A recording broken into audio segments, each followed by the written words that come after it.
하나님 말씀 민수기 22장 15절에서 30절입니다. 제가 가진 성경 233면입니다.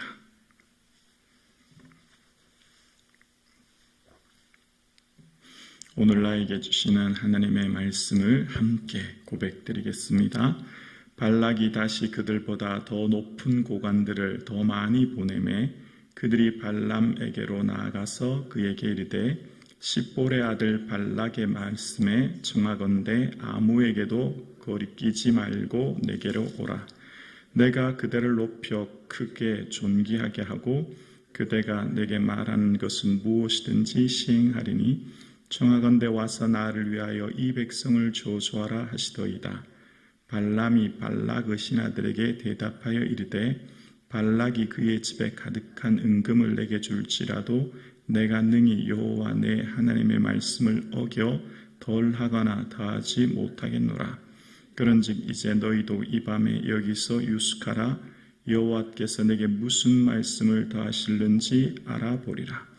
밤에 하나님이 발람에게 임하여 이르시되 그 사람들이 너를 부르러 왔거든 일어나 함께 가라. 그러나 내가 내게 이르는 말만 준행할지니라. 발람이 아침에 일어나서 자기 나귀의 안장을 지우고 모압 고관들과 함께 가니 그가 감으로 말미암아 하나님이 진노하심으로 여호와의 사자가 그를 막으시려고 길에 서니라.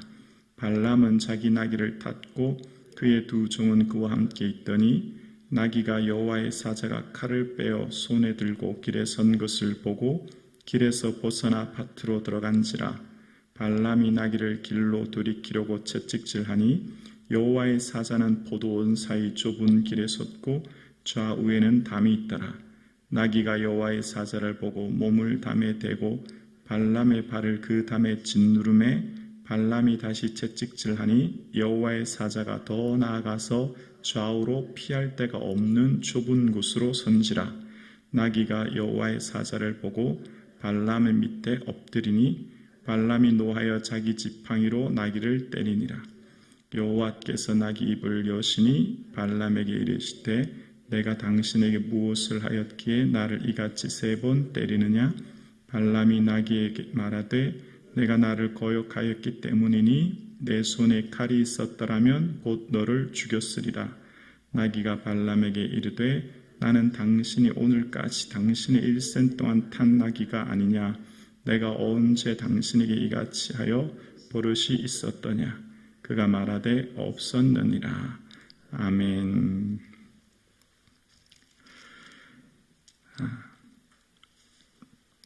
모압 왕 발락이 예언자 발람에게 고관들을 보내서 복채와 함께 이스라엘을 저주하게 했죠. 그럴 때 하나님의 말씀의 대답이 22장 12절에 나오는데요. 어제 봤던 본문이죠. 12절에 하나님께서 3가지를 발람에게 말씀하셨습니다. 첫 번째 22절에 보면 하나님이 발람에게 이르시되 너는 그들과 함께 가지도 말고, 첫째 가지 말라는 거고요. 두 번째 그 백성을 저주하지 말라, 두 번째 저주하지 말라는 것이고, 세 번째 그들은 복을 받은 자들이니라 라고 말씀하십니다.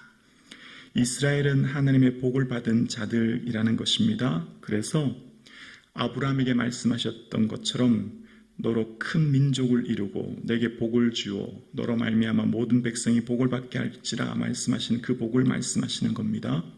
그래서 지금 이스라엘 백성들이 현재의 삶은 광야이지만 하나님께 복받은 자라는 거예요. 그러니까 지금 오늘 이 민수기에는 이스라엘이 등장하지 않고 모압 왕 발락과 예언자 발람과의 대화만 이루어지고 있죠.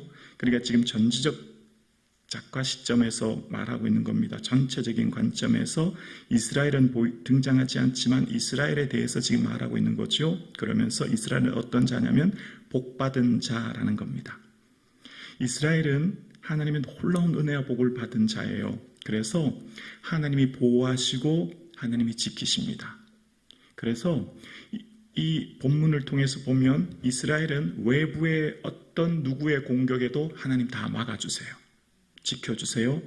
그런데 내부에 일어나는 문제, 내부에 일어나는 죄악 때문에 이스라엘이 무너지고 넘어진 걸 봅니다. 외부의 어떤 공격, 적들의 공격은 막아주지만 이후에 시딤의 사건 또한 그렇지 않습니까? 내부로부터의 범죄가 그들을 고통스럽게 하는 것을 봅니다. 그래서 우리가 이 말씀을 보면서 우리도 참 많은 것을 생각하게 돼요. 우리 내면의 이 죄악을 어떻게 다스려야 될지를 깨닫게 되죠. 자, 하나님이 발람에게 3가지를 말씀하셨어요. 그렇죠? 너 가지 마, 저주하지 마, 그들은 복받은 자야. 그런데 발람은 한 가지만 얘기해요. 13절에 보면 13절에 발람이 아침에 일어나서 발락의 귀족들에게 이르되 너는 너희 땅으로 들어가라. 여호와께서 내가 너와 함께 가기를 허락하지 아니하시느니라. 한 가지만 얘기해요. 하나님께서 가지 말라고 하셨어 라는 것만 얘기하죠. 많은 것을 얘기했지만 그냥 하나님 가지지 말라고 했다라고 하는 것만 자기가 임의대로 내용을 줄여서 이야기한 것을 보게 돼요. 그랬더니 이번에는 그 말을 가지고 모압의 귀족들은 어떻게 그것을 받아들이고 왕에게 보고했냐면 14절에 보면 14절 중간전에 보면 발람이 우리와 함께 오기를 거절하더이다 라고 이야기합니다. 그러니까 여기서 지금 하나님이라고 하는 것이 빠져있고 발람이 그냥 스스로 오기 싫어서 안 온다라는 것만 보고하게 돼요. 원래 하나님 말씀하신 것은 12절이죠. 3가지에 대해서 누가 말씀하셨냐면 하나님이 그렇게 말씀하셨기 때문에 안 가는데 줄여서 자기 임의대로 내용을 줄여서 결국 왕에게 모압의 귀족들이 얘기할 때는 발람이 오기를 거절합니다. 이렇게만 얘기합니다. 그러니까 이 왕은 생각할 때 이 발람이 지금 자기의 몸값을 높이려고 그러나 더 많은 보상을 요구하려고 하나 이렇게 생각하게 됐고 그래서 오늘 본문 15절에 이렇게 시작하죠. 발락이 다시 그들보다 더 많은 고관들을 더 많이 보내매 더 높은 고관들을 더 많은 보물과 함께 보냈다는 겁니다. 근데 여기 보내는 것은 우리가 생각할 때 그냥 잠깐 옆 동네라고 생각하기 쉬운데 이 발람이 있는 곳은 어디냐면 5절에 보면 강가 부도울이라는 표현이 나오거든요. 이 강가 부도울이라고 하는 것이 어디냐면 이 강은 유프라테스 강을 말하는 겁니다. 그러니까 지금의 이라크 땅을 말해요. 이라크 땅에 있는 유프라테스 강은 이 모압 평지로부터 600km 거리에 떨어져 있어요. 그러니까 한 달 이상은 좋게 걸어야 되는 먼 거리입니다. 근데 이 먼 거리까지 이 모압 왕이 발람에게 또다시 더 많은 고관들과 더 많은 예물들을 지금 보내고 있습니다. 자, 그렇게 하면서 오늘 이 발람이 다시 찾아온 사람들에게 어떻게 얘기하냐면 18절과 19절에 보면 발람이 발락의 신하들에게 대답하여 이르되 발락이 그 집에 가득한 은금을 내게 줄지라도 내가 능히 여호와 내 하나님의 말씀을 어겨 덜하거나 더하지 못하겠노라. 하나님 말씀을 지금 뭐라고 말하고 있어요? 끝에 덜하거나 더하지 못하겠노라. 조금 전에 발락이 어떻게 했죠? 말씀을 덜 했어요. 임의대로 줄였어요. 하나님 전체적인 말씀을 자기가 이미 덜했던 것을 봅니다. 그런데 지금 자기는 뭐라고 하냐면 나 하나님 말씀 덜하거나 더하지 않을 거다라고 얘기해요. 이전에 발락의 모습과 조금 다른 모습이죠. 그러면서 19절에 그런즉 이제 너도 이 밤에 여기서 유숙하라.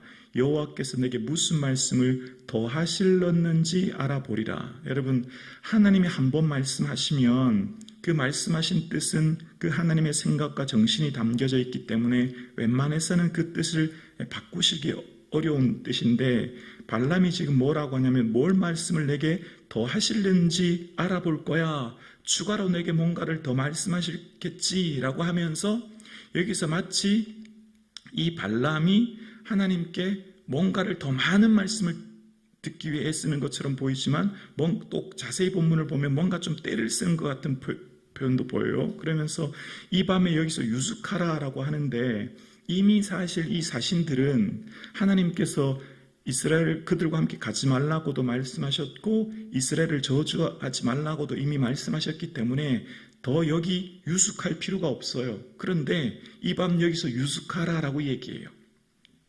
복 있는 사람은 악인의 길을 따르지 아니하고 오만한 자리에 앉지 아니하고 죄인들의 길에 서지 아니하고 오만한 자리에 앉지 아니하고 오만한 자리에 앉지 아니하는 것.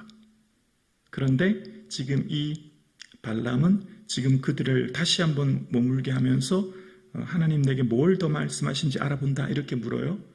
그랬더니 20절에 하나님이 뭐라고 말씀하시냐면 너를 부르러 왔거든 가라. 그러나 내가 내게 이르는 말만 준행할지라 라고 얘기합니다. 자 보세요. 하나님이 그런데 가라고 하셨어요. 그러면서 나귀 사건이 일어난 거예요. 자 이제 이 맥락에서 나귀 사건을 살펴볼게요. 나귀 사건 전체의 개요는 이제 발람이 나귀를 타고 모압 고관들과 함께 가는데 22절에 보면 어떤 말씀을 하시냐면 그가 감으로 말미암아 하나님이 진노하심으로 라는 표현이 나와요. 하나님이 갑자기 막 진노하신다는 거예요. 그러면서 그 앞에 여호와의 사자가 칼을 들고 서 있는데 23절에 보면 그 칼을 서 있는 것을 보고 나귀가 길 밖으로 벗어나니까 채찍질을 해요. 두 번째 다시 25절에 보면 또 여호와의 사자를 보고 나귀가 몸을 담에 짓누르기 때문에 또 채찍질해요. 또 세 번째 또 나타나죠. 27절에 보면 그를 보고 나귀가 그 밑에 엎드린다, 주저앉았다는 얘기예요. 그러니까 이번엔 막대기로 지팡이로 막 때려요. 그랬더니 28절에 여호와께서 나귀 입을 여시니라는 표현이 나와요. 동물이 말하는 건 성경에 딱 두 번 등장하죠. 첫 번째가 언제죠? 에덴 동산에서 창세기 3장에 뱀이 말하지 않습니까? 정말 그 선악과 먹지 말라고 했느냐? 그 기억나시죠? 그런데 오늘 유일하게 여기만 나귀가 말하는 사건이 등장합니다. 그러면서 무엇 때문에 나를 이같이 때립니까? 라고 했더니 29절에 발람이 나귀에게 말하되 내가 나를 거역하였기 때문이니 내 손에 있는 칼이 있었더라면 너를 죽였으리라. 내가 나를 거역했기 때문이다 라는 원어의 표현은 네가 나에게 함부로 했기 때문이야. 이게 더 정확한 표현이거든요. 너가 나를 왜 함부로 하냐 라는 표현이에요. 그랬더니 나귀가 뭐라고 하냐면 30절에 나귀가 발람에게 이르되 나는 당신이 오늘까지 당신의 일생 동안 탄 나귀가 아니니까 내가 언제까지 당신에게 이같이 하여 버릇이 있었더냐라고 말합니다. 나는 당신의 일생 동안 당신을 태웠던 나귀가 아니냐. 내가 내 존재 이래로 지금까지 당신을 태웠다. 이게 원어의 표현이거든요. 내가 무슨 잘못이 있어서 내한테 이렇게 하느냐. 이렇게 말합니다. 그러면서 내일 본문에 보면 이제 발람의 눈을 열어서 하나님께서 이 여호와의 사자를 통해서 말씀하시는 것을 깨달아요. 그러면 오늘 본문을 읽으면 조금 이상한 내용을 알게 돼요. 왜냐하면 조금 전에 20절에 하나님 뭐라고 하셨냐면 가라라고 하셨어요. 그런데 가라라고 하셨는데 갑자기 22절에 보면 그가 감으로 하나님이 진노하셨다는 거예요. 앞뒤가 조금 안 맞아요. 앞에는 가라고 하셨다가 갑자기 진노하시는 것을 보게 됩니다.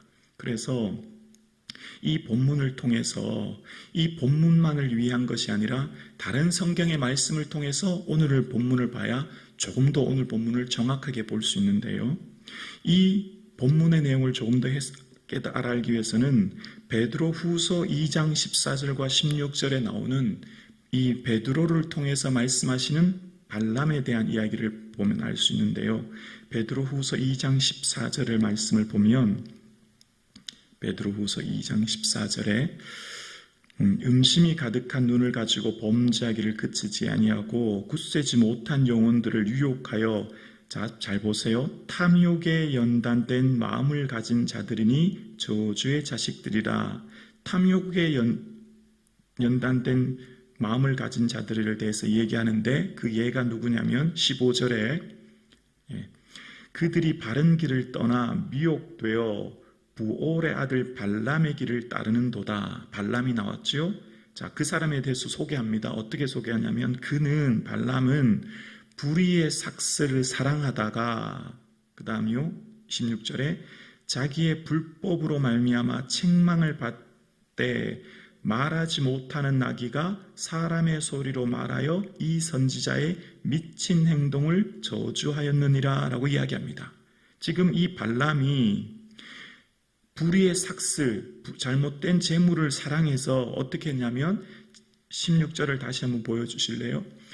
자기의 불법으로 말미암아 책망을 받았다는 겁니다. 그래서 이 세번역 성경은 자기의 범죄에 대하여 책망을 들었다 이렇게 얘기합니다. 그러니까 지금 베드로후서의 베드로를 통해서 발람이 이 나귀에게 책망받은 것은 왜 그렇게 책망받았냐면 불의의 자기의 불법으로 말미암아 책망을 받았는데 그 불법은 불의의 삭슬 사랑하는 것이었다는 거예요.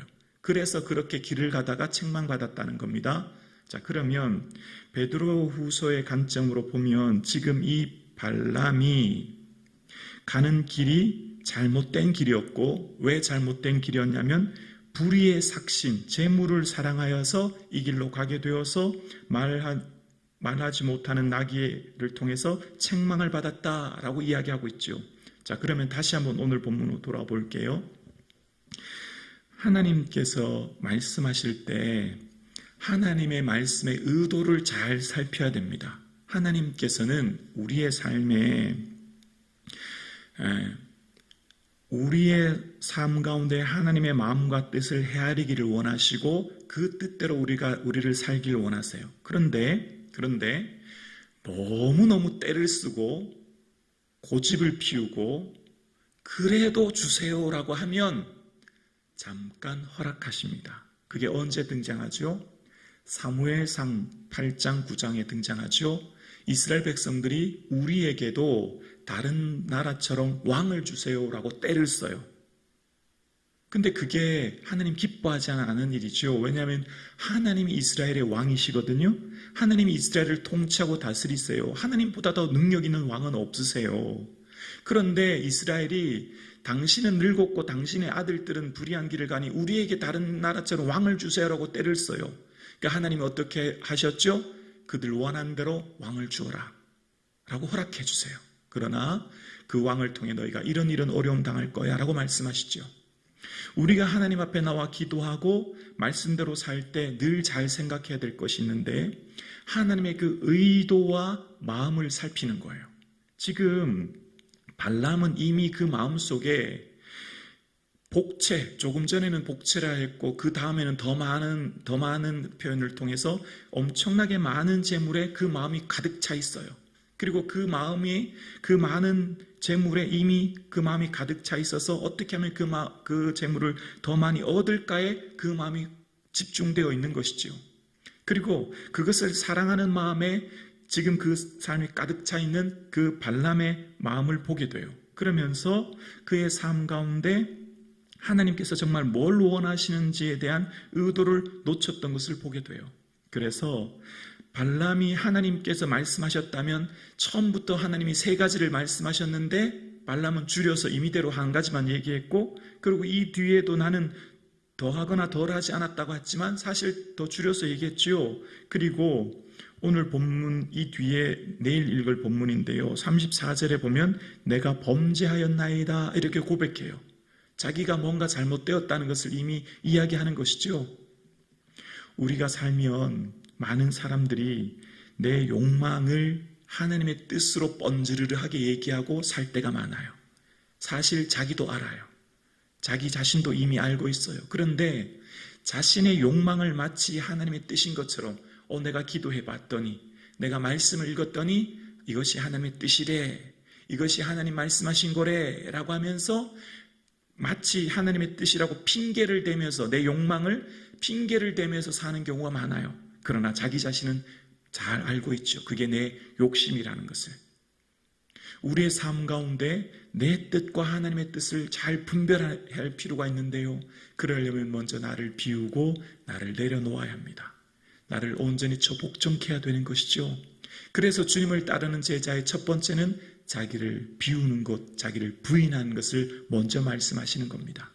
오늘 살아가는 우리의 삶에 하나님을 대해서 온전히 아는 암과 그 사랑이 커서 하나님의 마음과 그 뜻을 헤아림으로 그 뜻을 이 땅에 이룰 수 있는 저와 여러분의 삶 되기를 주님의 이름으로 축원합니다.